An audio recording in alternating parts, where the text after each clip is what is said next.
Assalamualaikum warahmatullahi wabarakatuh. Sahabat Suara Surau yang dirahmati Allah Subhanahu wa Ta'ala, Alhamdulillah, segala puji bagi Allah yang telah memberikan kita kesempatan untuk terus belajar dan terus memperbaiki diri.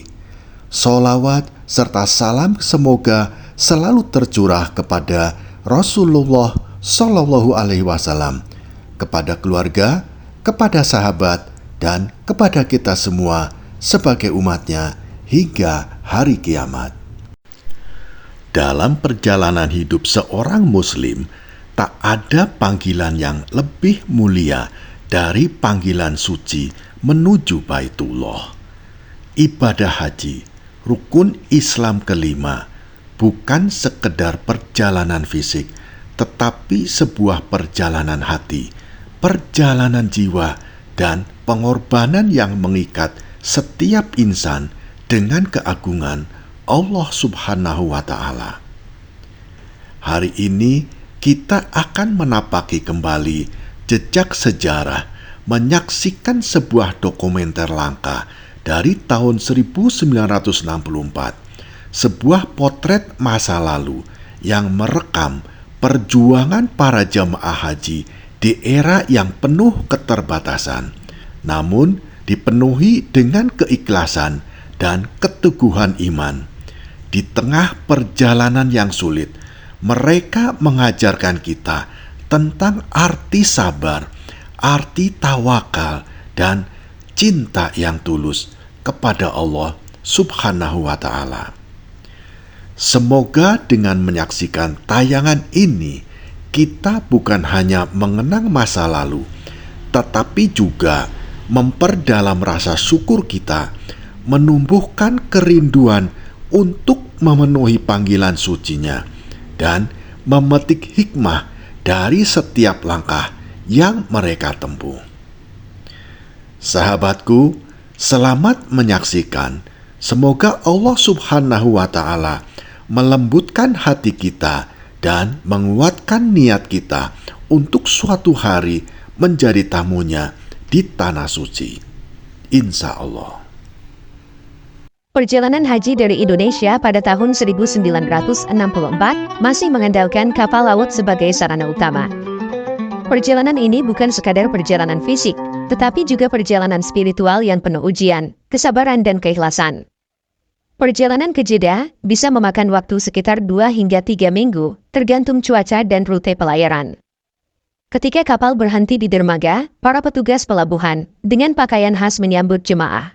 Namun, sebelum turun, mereka harus melalui proses pemeriksaan administrasi. Dari sini, jemaah harus menunggu giliran untuk diangkut dengan bus tua, melanjutkan perjalanan ke Mekah.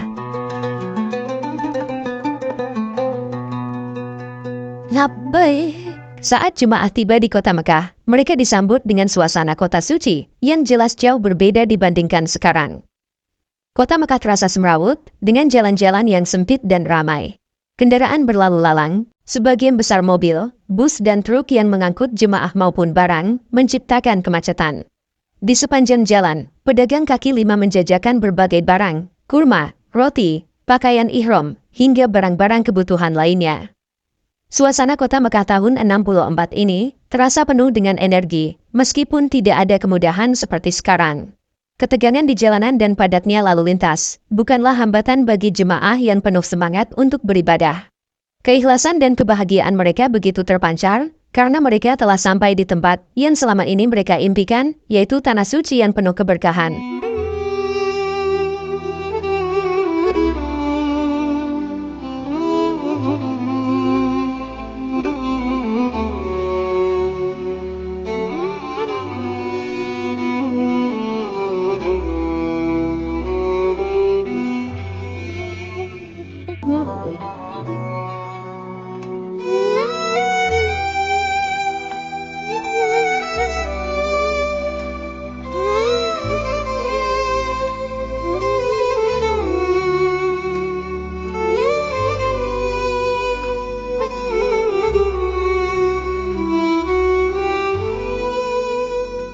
Makom Ibrahim pada tahun 64 dilindungi oleh bangunan berkubah yang bertumpu pada 4 pilar. Bangunan ini dikelilingi oleh sangkar besi yang berfungsi sebagai pelindung. Selain itu, di bagian belakang bangunan Makom Ibrahim, terdapat serambi atau kanopi yang digunakan oleh jemaah untuk beribadah. Jarak antara bangunan Makom Ibrahim dan Ka'bah sekitar 15,40 meter. Pada saat itu, sumur Zam-Zam sudah tidak lagi terlihat di permukaan Masjidil Haram, seperti zaman sebelumnya. Akses ke sumur berada di ruang bawah tanah yang bisa dicapai melalui tangga. Air Zam-Zam masih diambil menggunakan katrol dan ember. Jamaah yang ingin minum atau mengambil air harus menimba langsung dari sumur. Belum ada sistem distribusi air modern seperti sekarang.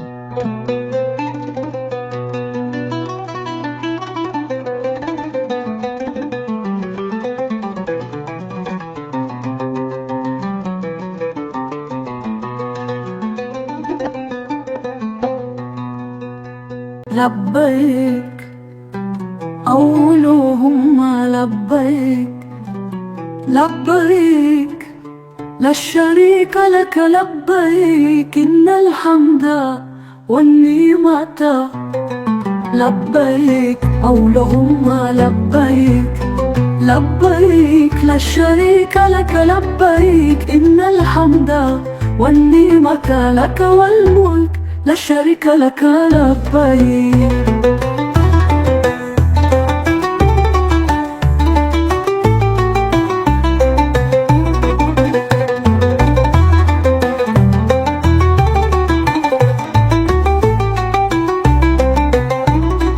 لبيك اللهم لبيك لبيك لا شريك لك لبيك إن الحمد والنعمة لك والملك لا شريك لك لبيك إن الحمد والنعمة لك والملك لا شريك لك لبيك إن الحمد والنعمة لك والملك لا شريك لك لبيك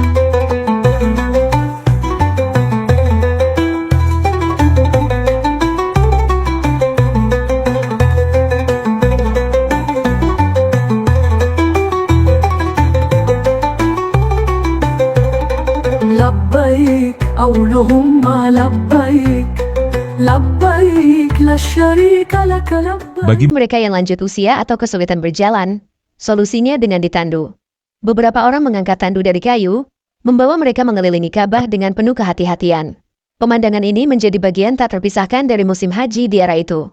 Belum ada jalur tawaf khusus bagi mereka yang tidak mampu berjalan. Innal hamda wan ni'mata laka wal mulk la syarika lak.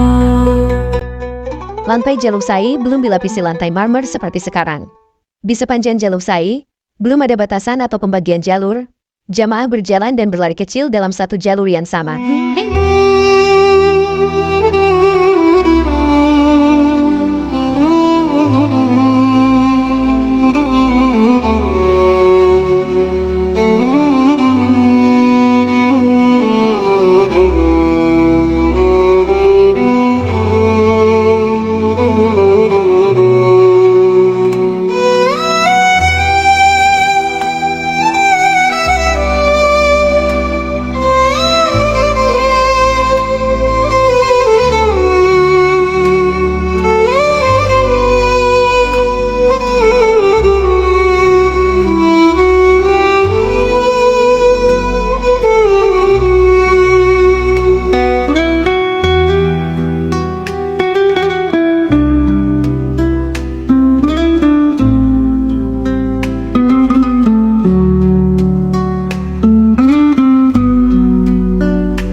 Pada tahun 64, lokasi Jamarot masih berupa satu lantai, tanpa struktur bertingkat seperti sekarang.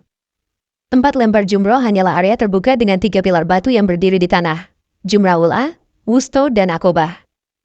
Tidak ada jembatan layang atau jalur khusus, sehingga seluruh jemaah berkumpul di satu area yang sama untuk melempar kerikil. Jalanan menuju Jamarot sempit dan penuh sesak, karena semua jemaah bergerak di jalur yang sama. Tidak ada pagar pembatas yang jelas, sehingga arus jemaah dari berbagai arah sering bercampur.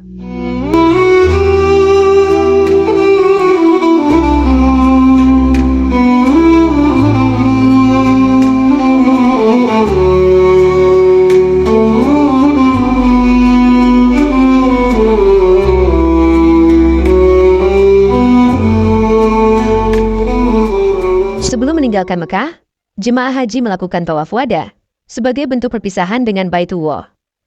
Tawaf ini dilakukan dengan mengelilingi Ka'bah sebanyak 7 kali tanpa sa'i, sebagai penghormatan terakhir sebelum kembali ke negara masing-masing.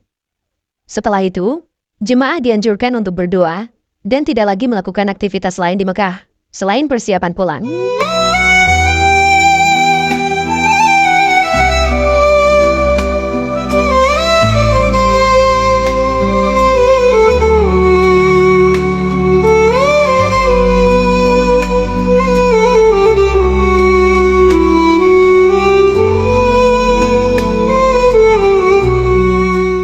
Pada tahun 64, Madinah masih memiliki suasana kota kecil yang tenang dan penuh berkah.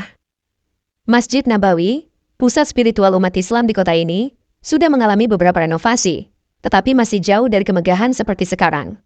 Kubah hijau yang menaungi makam Rasulullah menjadi pemandangan utama yang memancarkan ketenangan dan keberkahan. Saat itu, Masjid Nabawi memiliki luas sekitar 16.327 meter persegi dengan kapasitas sekitar 50.000 jemaah. Jika dibandingkan dengan luasnya sekarang yang mencapai 400.500 meter persegi, terjadi peningkatan sebesar 2.353%, atau sekitar 25 kali lipat lebih luas.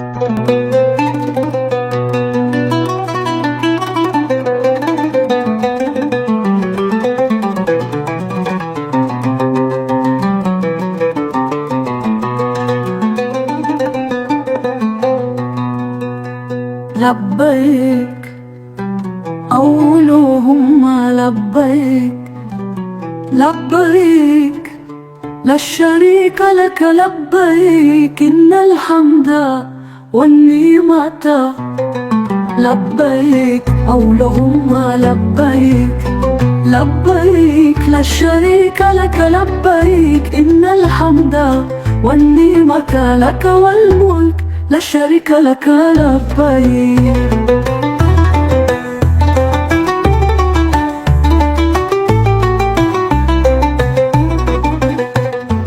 Sahabat Suara Suro yang dirahmati Allah, terima kasih telah menyimak hingga akhir.